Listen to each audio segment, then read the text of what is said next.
Pour cette réparation, vous aurez besoin de la pièce détachée, d'un e-flex, d'une pince Bruxelles, d'un outil spudger, d'un tournevis cruciforme, d'un décapeur thermique ou un sèche-cheveux. Tous ces éléments disponibles sur notre site internet. Bonjour à tous et bienvenue aujourd'hui dans ce nouveau tutoriel de l'atelier high-tech. Nous allons voir comment remplacer l'appareil photo avant sur un Samsung Galaxy S9 dont la référence est G960F. Si vous avez des problèmes avec votre caméra avant, qu'elle est floue, qu'elle ne fonctionne pas, il vous faudra changer cette pièce 100% d'origine que vous retrouverez sur notre site internet www.atelierhightech.com ainsi que les outils d'aide au démontage. Donc on va commencer cette réparation. On va utiliser un décapeur thermique ainsi qu'un morceau de radio que vous avez tous chez vous. Tout d'abord, on va vérifier que notre appareil est bien éteint.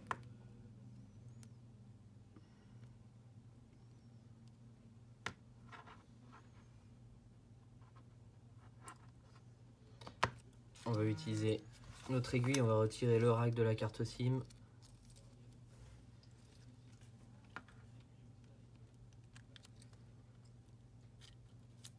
Voilà.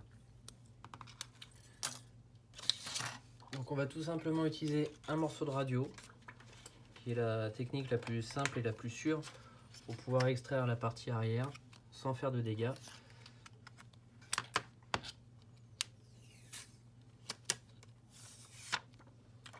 Le but étant de chauffer tout autour de notre appareil à une température d'environ 80-82 degrés grand maximum, de dissoudre la colle et ensuite d'y injecter notre morceau de radio pour découper tout autour. Attention à la partie haute où vous allez retrouver la nappe du capteur d'empreinte digitale, à ne pas la sectionner avec la radio. Donc on va utiliser un décapeur thermique ou un sèche-cheveux et on va sécher sur la périphérie de notre téléphone.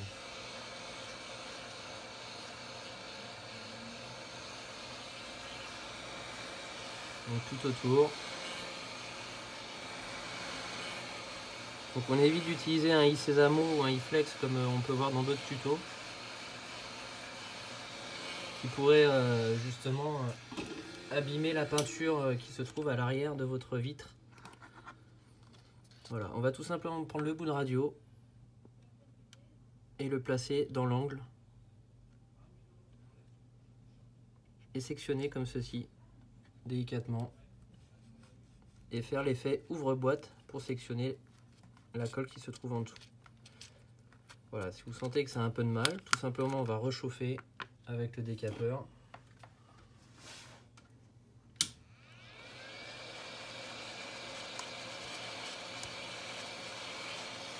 Voilà, on y va petit bout par petit bout.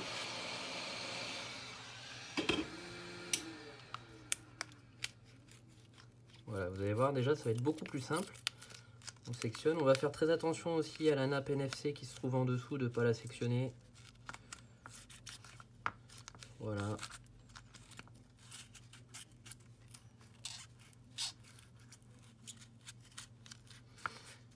Pareil sur les côtés, donc on évite d'aller trop profond, on va juste prendre l'angle de notre radio et sectionner sur le côté comme ceci. Pareil de l'autre côté, si on sent que c'est trop dur, ça raccroche, on chauffe, on n'hésite pas.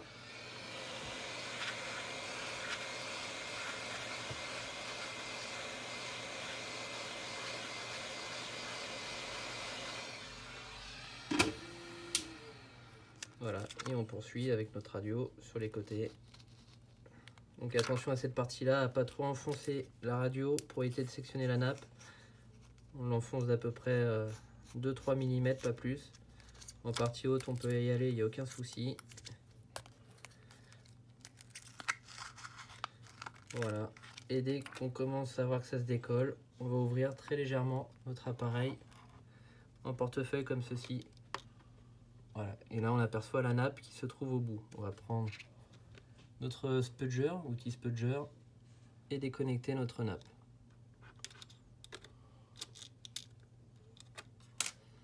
Et soulever en portefeuille notre appareil comme ceci. Donc attention, c'est toujours pas complètement décollé, on ne tire pas dessus pour éviter de casser. On vient chauffer légèrement sur le côté.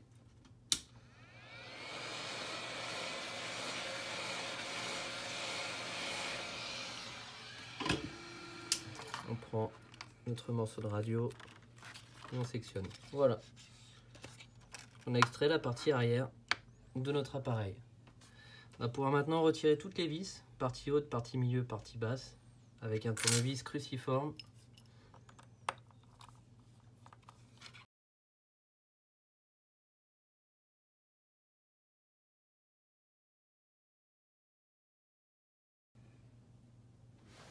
Voilà, donc on peut maintenant accéder à la caméra avant de notre appareil qui se trouve en partie haute. On va utiliser notre outil Spudger pour maintenant déclipser le connecteur. Donc on va déclipser sur la partie droite là où vous avez le moins de composants pour éviter de les endommager. Voilà, donc je viens positionner mon Spudger et je fais levier tout en vrillant en y allant délicatement comme ceci. Je vais maintenant utiliser ma pince courbée et extraire ma caméra. Voilà.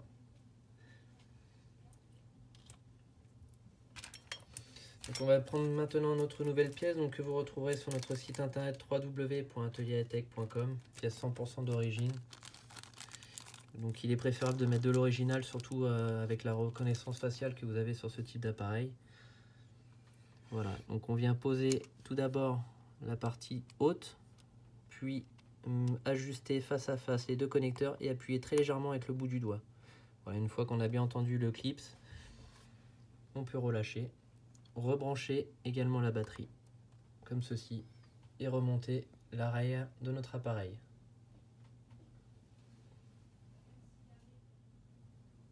Voilà, donc on a remonté notre pièce. Donc je vous conseille, avant de remonter l'intégralité de votre appareil avec les trois parties, la vitre arrière, c'est de faire les essais de la pièce que vous avez changée pour vérifier que tout fonctionne bien. En cas de souci, vous pouvez retourner la pièce à votre fournisseur et ça vous évite de redémonter votre appareil. Voilà, une fois que tout fonctionne bien, on va remettre tout d'abord la partie basse, comme ceci, qu'on clipse. Donc on ajuste d'abord partie basse et ensuite on clipse délicatement. La partie latérale, du bon côté, avec le trou de vis sur la gauche. Et la partie haute, que l'on vient d'abord clipser en partie haute, comme ceci. Puis ajuster sur les côtés en appuyant très légèrement. Voilà, on entend bien les clips se mettre en place. Une fois que c'est fait, on va pouvoir remettre toutes les vis cruciformes qui se trouvent partie basse, partie latérale, partie haute.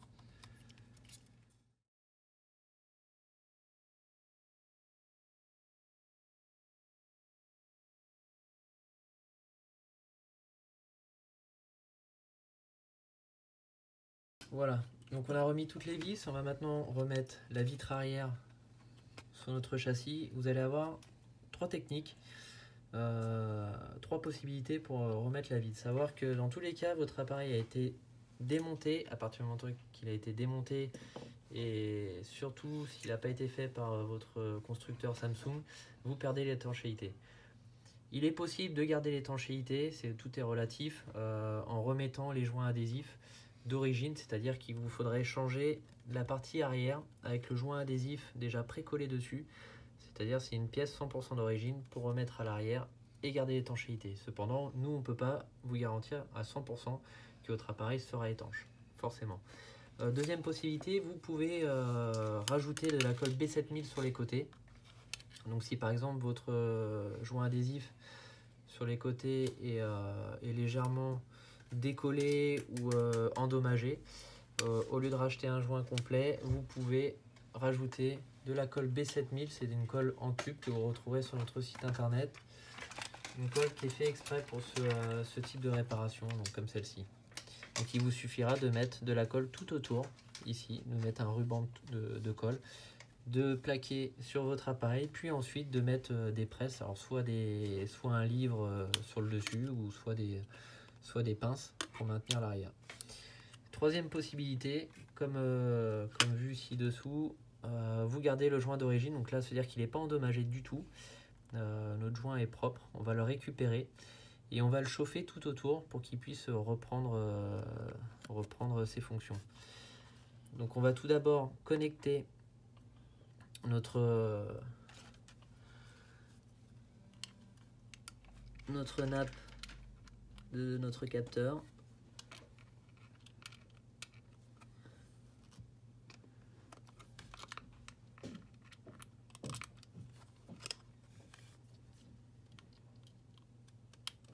Voilà. Donc on a remis la nappe à l'intérieur, qu'on a connecté avec notre spudger, donc face à face. On vient positionner notre vitre arrière de chaque côté, bien l'ajuster. Et on va chauffer avec le décapeur thermique tout autour pendant à peu près 30 secondes, 1 minute. Et ensuite y mettre des élastiques, comme ceci, tout autour. Un en bas, en haut, un au milieu, ainsi que 2 sur l'axe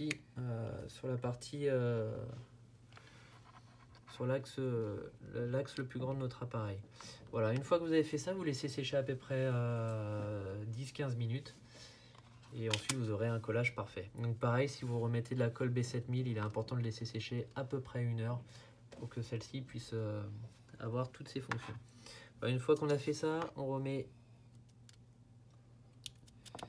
notre rack SIM, on allume notre appareil et on vérifie que tout fonctionne. Voilà. Si vous avez des questions, n'hésitez pas à nous contacter sur notre site internet dans la partie contact www.atelierhightech.com. Si vous voulez les pièces détachées, les outils d'aide au démontage, tout est sur le site www.atelierhightech.com. A très bientôt dans un nouveau tutoriel de l'Atelier Hightech.